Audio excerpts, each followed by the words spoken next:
better, and here they come. This is our Group 1, 2, 3, 4, 5, and 7 feature race 2, and away we go. And David Jacobs leading the way in the green and yellow. Takes the hole.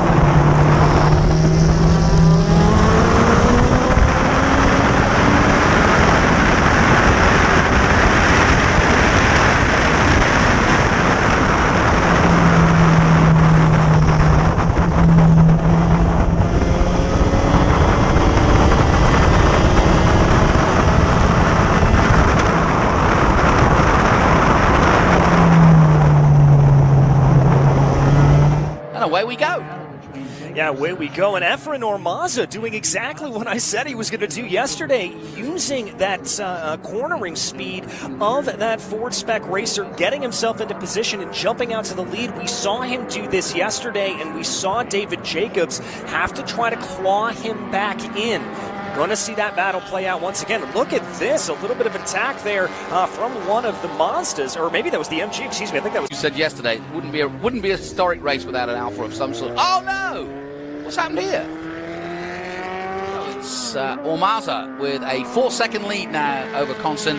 Nash still third, then Heath, Riles, Taylor, Fuller, Jacobs, and Schomer. Yeah, moving their way up here at this point. There is your leader, Efren Ormaza. He's got about a 4-second gap over Conson here at this point. So I think this is all just about management for that number 8 machine. He knows he doesn't have to push that hard, and it's just keeping everything underneath him, using the car's advantage. As we said, very quick through the twisty bits on the track. So maybe trying to push their luck a little bit at this point, but I've got to think that this may just be a little bit of a fastest lap battle for Efren Ormaza.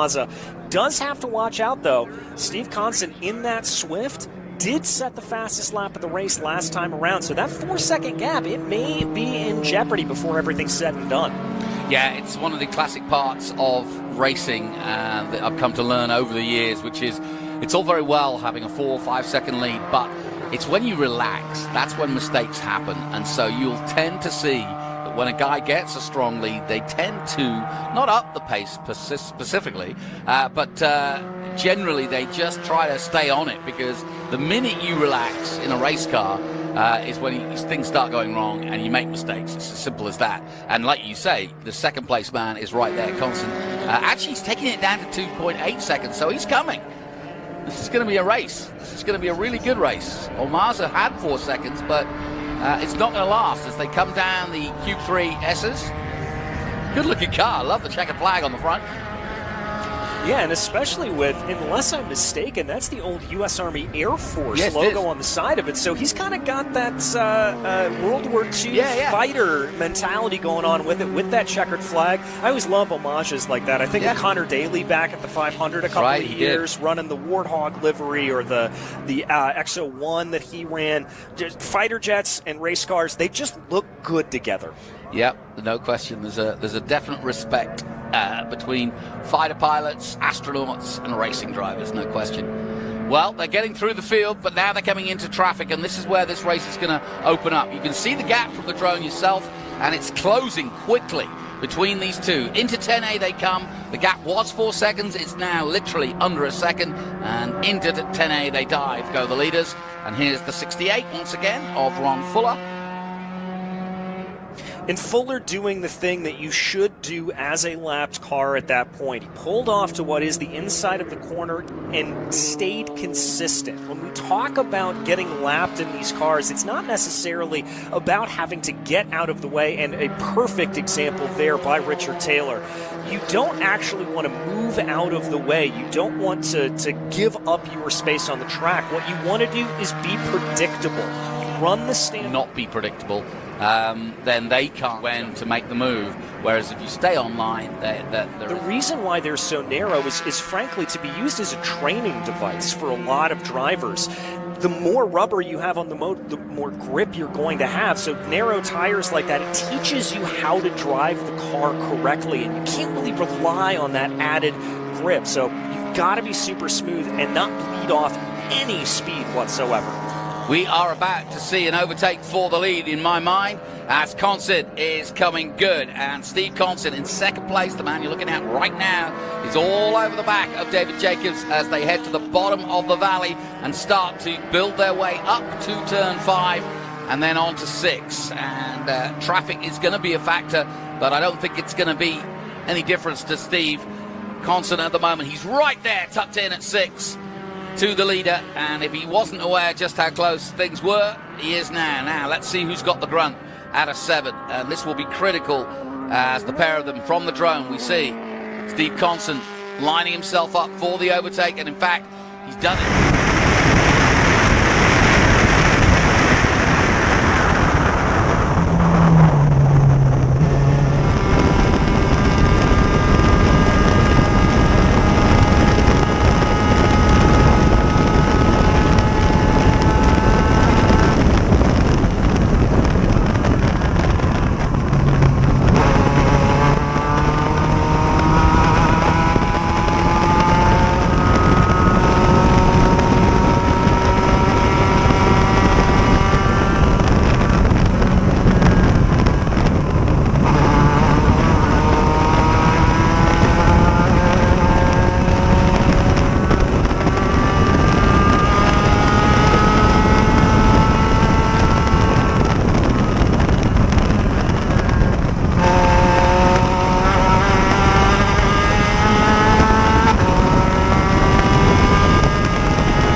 Turn 10, away he goes, and into the lead goes Steve Constant in that Swift DB2 from 1985.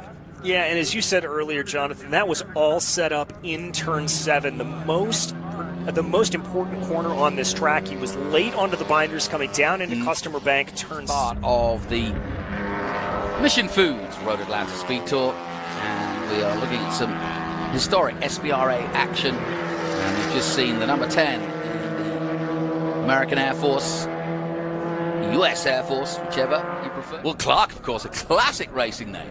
Yep. No relation. I've tried to look for it. Yeah. I have very much tried. You keep sending back the 23andMe, do you? Yep. And it's going to be Constant then to take the checkered flag, which he does. Ormaza will take second place. Keep your eye out. There he comes. There he is. In second place, and John Nash in that Lotus will take a little wave to the cameras and the fans outside. Not sure what the logo on the front says, but